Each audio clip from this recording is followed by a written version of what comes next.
Hey, Arcturus here. Today, we're looking at minifigures for Dungeons and Dragons.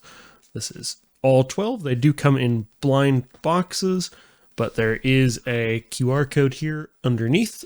I believe there is a program that you can use to scan these to figure out which minifigure is in the box. I bought a full set, so we don't need to do that, but it is there if you need it. In each box, you also get a list of the minifigures. So you can mark them off as you collect them. And there are some instructions here on the back for putting a few of them together. Most of them are fairly self-explanatory. Just a few that actually have some small instructions for it. So up first we have the Barbarian. And some of these figures may be from Baldur's Gate, like I believe they have the Bard on there, and maybe a few others. I'm not 100% sure. I do recognize some of them, but not all of them. I have not played Baldur's Gate, though I hope to get it at some point. So up first, we have the Barbarian. Each one comes with a little stand you can put them on. And here we have the Barbarian, comes with a torch, as well as an axe. And here we can see some nice detail there on the chest, a fur collar, some printing here on the back showing, a horn, and under the headpiece you do have a alternate face print as well. So, and to point out, there's also some printing here on the sides to kind of denote sleeves, with some heavier cloth higher up over under the vest. All in all, a very nice minifigure. There we go. So nice look here at the minifigure. Here on the back and the sides. Take that off, and you can see the second head print there. And can hold both the axe and torch as if exploring some region. And they just sit right on one of those blacks so they can stand up. Also with this figure, you get an alternate head print of a male head instead of female. Not all of them have that, but the second one does. So here we have a rogue or wizard with an eye staff. So we'll just take off the staff real quick. Take him off the base there. This one does come with a few extra pieces, so you get an extra armor piece, an extra knife, as you can see here, and an extra shoulder pad, as well as an additional head print. I just built what was on the art in the instruction collecting guide sort of thing, as opposed to anything in particular. So we see here lots of nice detail on this minifigure. Just some very nice detailed pouches there on the legs, as well as a nice amulet on the torso. No arm printing on this one, but some potions and a key and a kind of collar type thing there on the back.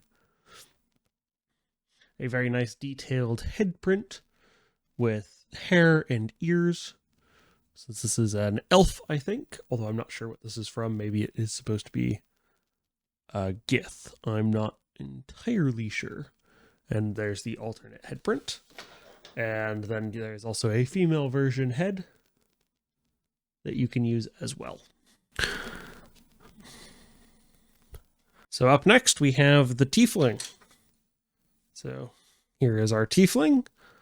This one does come with a spell effect piece that can be held by the Tiefling. Kind of a probably Eldritch Blast, I would imagine. Take that off for now. It also comes with a small dragon. I presume this is the familiar, just a small molded piece. Very nice molded piece. That would probably fit very well with the D&D, big D&D set. And this one also comes with a male version head as well. So here we have lots of nice detail again on this minifigure. Some gold and kind of cloth accents there on the leg, a hem, some jewelry kind of showing there on the arms as well, and on the back. Also has a tail that just goes right in between the legs, like so. Very easy to put on there. And then a very nice molded headpiece with hair and horns. And of course, an alternate face print there. So up next, we have the Dragonborn Paladin. I presume he's a paladin. A very nice molded headpiece. You do add the horns using one of these small horn pieces, of which you get one extra. And you get a very nice armor piece as well. This one has some very nice leg printing here, showing the chainmail there at where the knee would be if these figures had those articulated. Also see some chainmail there on the arms as well. He also comes with a mace with a small tassel piece at the end and a kind of gem-like structure, as well as a shield with a dragon printed on it. So this is a fully molded headpiece, so no sitting over a minifigure head. You can also see here some very nice detail on the armor. Some different style pauldrons than you sometimes get, like very nice heavy plate armor. You can see the tabard and armor plates there, as well as some amulet. And here printed on the back, you get a small potion as well. And all that nice detail is actually just hidden underneath this armor plate, but you can display it however you wish. And here he is with shield and mace. And some very nice detail. There's some scales printed there on the face as well, in addition to the fangs there. Just a very nice figure. All of these were very nice figures, which up next we have a druid. So here he's got a bird of some kind with some molded wings there and printed features, as well as a flowering staff, which we'll take off momentarily. We'll remove that as well. This one comes with a cape with some nice edges there to kind of give it a more forest-like feel, as well as a hooded helmet with some horns on it, or leaves. I think it's actually both leaves and horns, actually, on this, and some nice detail there on the back. He does also have an alternate face print, as well as an alternate female version head that you can use instead. The cape is pretty stiff. It is two-toned, so it's green on one side and brown on the other. I did the brown on the inside because the helmet is green, so I thought it looked nicer. You can see some details there. This one is a halfling, I believe, so he is using the smaller legs that you would normally see with like Harry Potter or child minifigures. No detail there on the side for the arms, just a nice necklace of teeth, some leaves and pouches there, and then just a very nice hooded look there. Staff back there. You have the full minifigure, and they of course just go right on that stand. Up next, we have an Arakoa, who also comes with a small animal. In this case, a dog.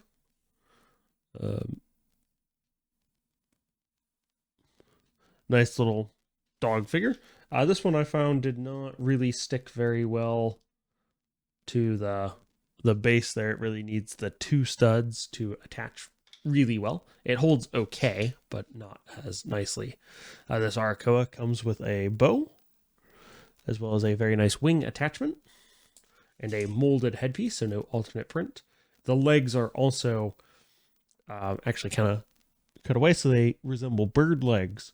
And you have the claws there printed on it, and they have that nice bird-like shape there. The head is really nice, some feathers there out of the molding on the back, but otherwise just a fairly simple eagle. And a molded set of wings. These are hard plastic as opposed to softer plastic like they've used for other things in the past. Some very nice detail there on the torso, and it's also printed there on the back. Although with the wings on, you can't really see most of that. So that's the Arakoa. I'm fairly sure this is an Arakoa. If it's not, please do correct me in the comments down below. And don't forget to like and subscribe. And up next, we have the Illithid, or Mind Flayer. as well as a small intellect devourer, which is a very nice little sculpt. I think this is probably one of the nicest of the minifigures, just because it's so cool to have an Illithid minifigure. So you can see it's got the detail there on the lower torso and a fully molded squid head there. It also has some nice detailing there on the arms as well, especially with purple hands to match the skin of the head there. Has some nice detailing there on the chest that's normally hidden by the tentacles, some arm detailing, and some detail there on the back as well. And then you put the head on, and all of a sudden you have a very nice Mind Flayer.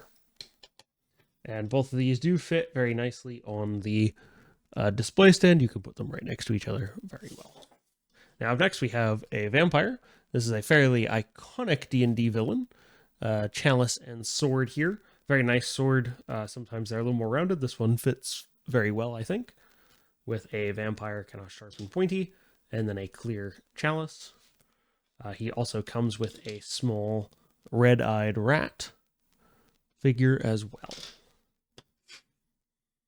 So he has a very ornate minifigure, lots of armor plates and furs and gold chains there, as well as a blue cloak and a long hairpiece. So we'll take off the hairpiece real quick, and just some kind of cloak on the back there, the minifigure that's normally covered by this cloak here. And then you have the closed mouth, smirking vampire face, and then the open fangs of Lord Strahd von Zarovich, the Lord of Castle Ravenloft, I believe. And that is Lord Strahd. Up next, we have a bard. Some nice detail there. The pouch, more threadbare clothing, a nice vest, just white sleeves here, as well as a scarf and some nice detailing there on the back, and elven ears, I think, and then an alternate face sculpt. I believe this is supposed to be Astarion from Baldur's Gate, but I'm not 100% sure. And there's also a female version for the head as well. This one also comes with a lute, which you can attach. Very nicely detailed lute or mandolin, as well as a cutlass. Which I don't know if they've used this cutlass piece in any of the pirate sets, but I have not seen it before. Very nice looking minifigure.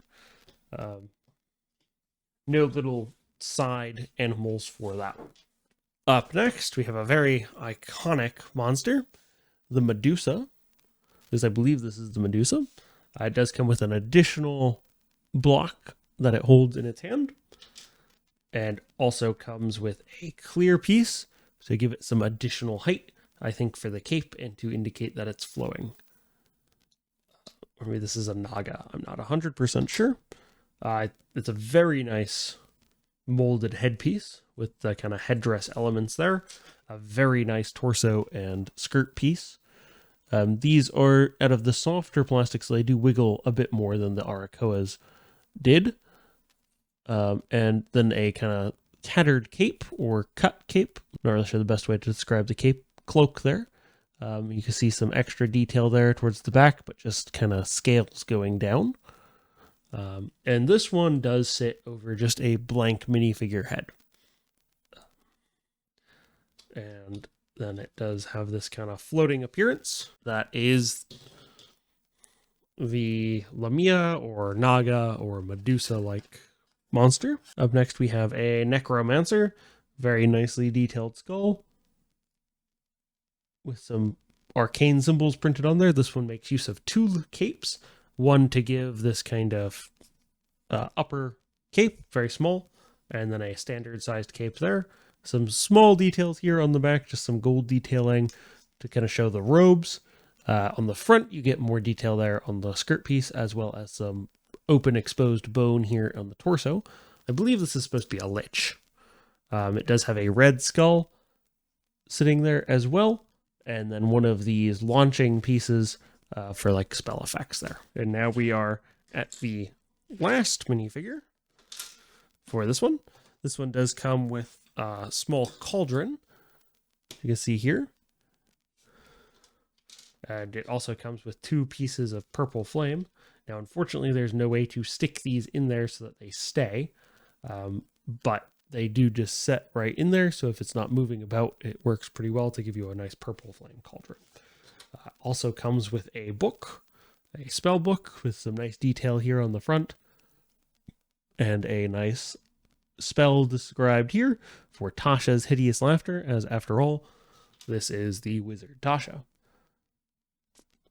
A very nice minifigure. You have some straps there on the arms, as well as some very nice kind of detail, some very nice details here on the figure. A nice red brooch at the top, some various straps, some various equipment there, some gold robes detailed there, and then some more pouches and stuff on the back. Does have 2 face prints, one laughing, one not.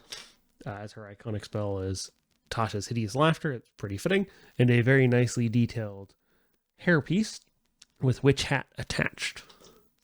So it goes very nicely. And she can hold the book if you wish. It does have that section there that the minifigure hands can grab. So you can have her casting spells from her book in front of her cauldron, which I think is a very nice touch. Very nice minifigures in all. This is the first set of Lego series minifigures I have done. And it is, they've all been very nice. They are a little expensive. I think getting them from blind bags would be not great, but it, since you can buy completed sets for these, I think it's not the worst thing in the world. Since you are able, I was at least able to pick up a completed set of them.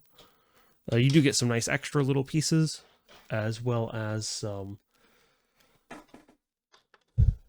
nice additional, some nice detail there on each of the figures, which is just a very nice touch, I think.